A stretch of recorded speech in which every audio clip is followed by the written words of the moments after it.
Oh, didn't see you there. Pardon my rudeness, and allow me to slip into something more comfortable. And now, without further ado, I'd like to tell a tale told only by a few. How the Pimp Stole Christmas, it's known by mostly. Brought to you by the Dank Hunter Church Posting. Every person in the city liked Christmas a lot. But the pimp, who ran a church and brothel, did not. The pimp hated Christmas, the whole Christmas season. He hated the citizens, especially Hunter, and misleading. It could be his vestment wasn't fitting just right. It could be, perhaps, that his business was light. But I think that the most likely reason of all may have been that his pig mask was 2 sizes too small. So there stood the pimp, his heart all full of greed. His brothel was empty, no one to mislead, staring down from the dime with a crooked cast scour at the cheery townsfolk, immune to his power. For he knew that they were all teeming with joy, singing and playing with the toy maker's toys, and they're hugging and loving. He spat with distaste. Tomorrow is Christmas. It came with great haste. Then he scowled, shaking fists, breath left hung in the air. I will take all their trees and their toys. I don't care.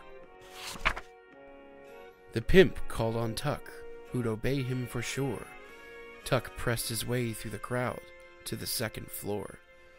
Tuck, ordered the pimp, go get my gun, and then we can find out just what it does. And then, oh the noise, oh what fun, shoot, shoot, shoot. That's the one thing he loved, to shoot, shoot, shoot, shoot. Then the town, young and old, with their things gone, would cry. And they'd cry, and they'd cry, and they'd cry, cry, cry, cry. They would cry for their toys, and their dumb tinseled trees, which the pimp, such a charlatan, could not wait to see. But despite all the shots, the pimp was afraid that the townsfolk would gather beyond his arcade, and stand hand in hand, and together proceed in singing that phrase, will you carry us to Eden? They'd sing, and they'd sing, and they'd sing, sing, sing, sing. And the more the pimp thought of that god-awful fling, the more that he knew he must rid this whole thing.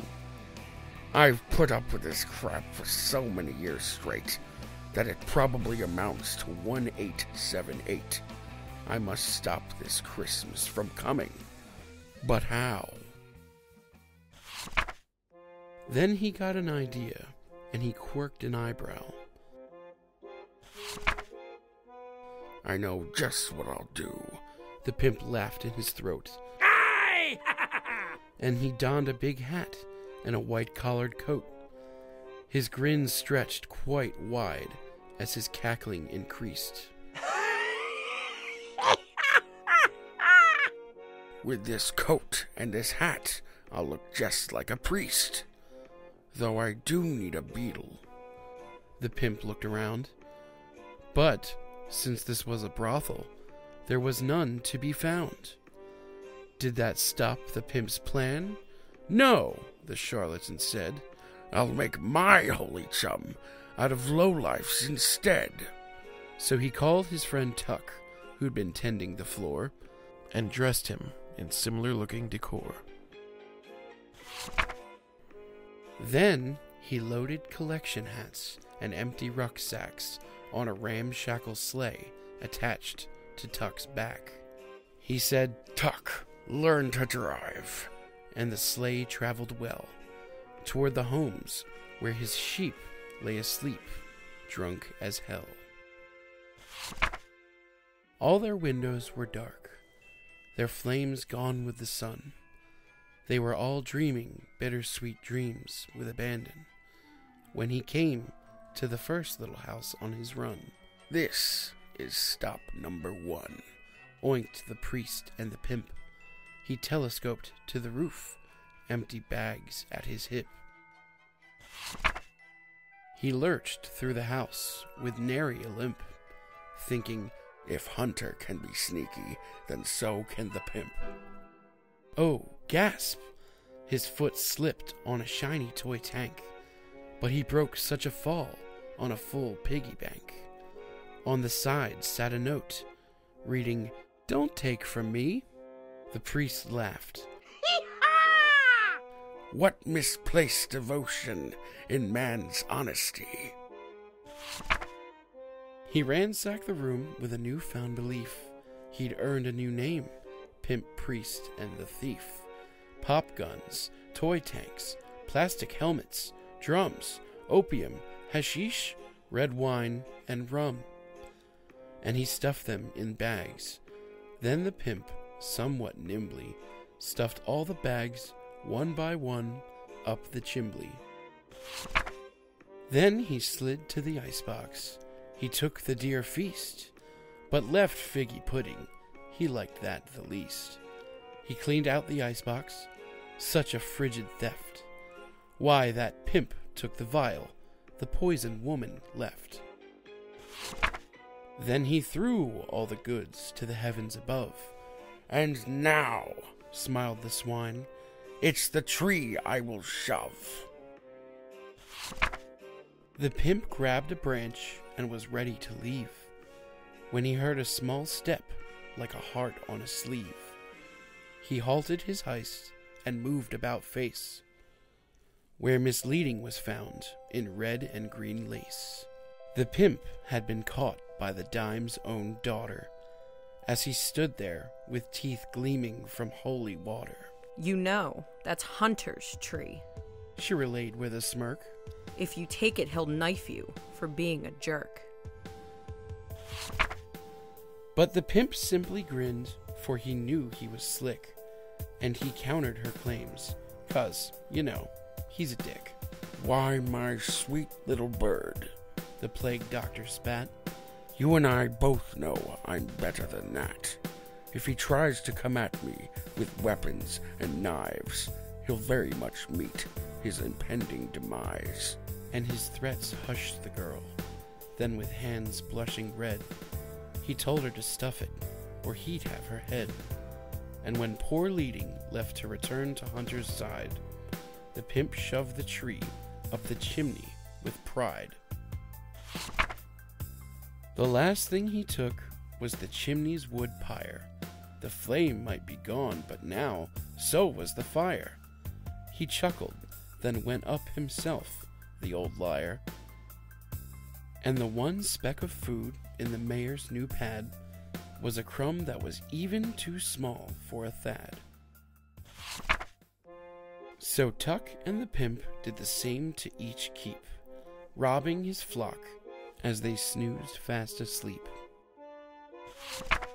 As his night on the town inched closer to dawn, his buggy was filled with the reaps of his con.